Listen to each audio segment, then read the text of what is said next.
Alright, this yummy stuff is my cable that I'm going to be using for some cable Damascus. I did a video not too long ago where I showed my procedure, but in the process I really didn't do the prep work that I needed, so I had limited success. So my goal here is I've been soaking it in this white vinegar now. This is going on 2 days. I've cleaned it, switched it out, and soaked it again, and as you can see, it's cleaned up pretty decent. I think what I'm going to do is go ahead and clean this batch up, soak it one more day, and then I will weld it, the ends of it, put a handle on it, and then I will soak it in kerosene for at least 24 hours. So that'll be, whenever I take it out of the kerosene, that'll be the next part that the video starts up. Okay, so it's been soaking in vinegar for 3 days. I washed it off with water, welded the ends, sprayed it with a little bit of WD-40, and then took a wire brush to it. It's still not perfect, but it's a whole lot better than what it would have been had I not done the prep work. Most of the rust is off. There's just a little bit of damage on the outer part. So my next step is I'm going to soak it in kerosene for at least 24 hours. If I can't get back out in the shop and it goes 48 hours, it's fine. It's not going to hurt. It'll probably only help it. So anyways, this is the kerosene that I'm using. Hold on to yourself real quick. Just got this little tube that I filled with the kerosene, and I will soak it in it. And like I said, leave it for 24 hours. All right, so I'm about to get started, so I thought I'd give a quick run through. Where my procedure, I guess, is different than a lot of people's is I use rounding dies. So what's gonna happen next on video is I'm gonna take it out of the kerosene, heat it up to about red, go ahead and flux it, heat it up to forge welding temps, and then I will weld the ends. A lot of people weld the ends with a hammer or a press or whatever ways that they've done it. I didn't have very good success with it. So I started doing the rounding die, and the rounding die has really helped me. So I'm going to do that, weld both ends, and you'll see on the video, and I'll talk through the rest if I need to.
Okay, here it is, forge welded up, and I think it looks pretty solid.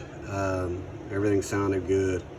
You can see here a little bit of cavity, but I think that was just part of it.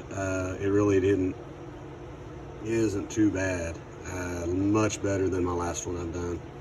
I think all the extra prep work really helped.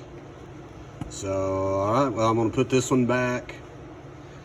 I don't know what I'm gonna do with it next. I may cut it and forge weld it together again, restack it, make a wider billet, or I just don't know. We'll play it by ear and see.